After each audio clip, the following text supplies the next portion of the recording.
লেবাননে ইসরায়েলের সামরিক অভিযান ঘিরে আবারও আলোচনায় এসেছে বহুল বিতর্কিত গ্রেটার ইসরায়েল ধারণা। বিশ্লেষকদের মতে দক্ষিণ লেবাননে ইসরায়েলের ক্রমবর্ধমান সামরিক উপস্থিতি শুধু সীমান্ত নিরাপত্তা নয়, বরং দীর্ঘমেয়াদী ভূখণ্ড নিয়ন্ত্রণের ইঙ্গিত দিচ্ছে।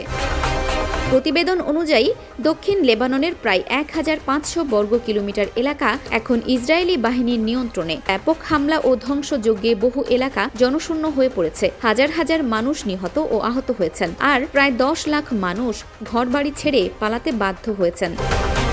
বিশ্লেষকদের আশঙ্কা, গাজার মতো দক্ষিণ লেবাননেও বাফার জোন তৈরি করে স্থায়ী দখলের পথ তৈরি করছে ইসরায়েল। বিশেষ করে লিতানি নদী পর্যন্ত নতুন সীমান্তের দাবি ইসরায়েলি ডানপন্থী নেতাদের বক্তব্যে নতুন করে আলোচনায় এসেছে। এদিকে সিরিয়ায় রাজনৈতিক অস্থিরতা এবং আঞ্চলিক শক্তির ভারসাম্য বদলে যাওয়ায় মধ্যপ্রাচ্যে নতুন নিরাপত্তা বাস্তবতা তৈরি হয়েছে। কূটনৈতিক সমাধান অচলাবস্থায় থাকায় পরিস্থিতি আরও জটিল হয়ে উঠছে বলে মনে করছেন পর্যবেক্ষকরা।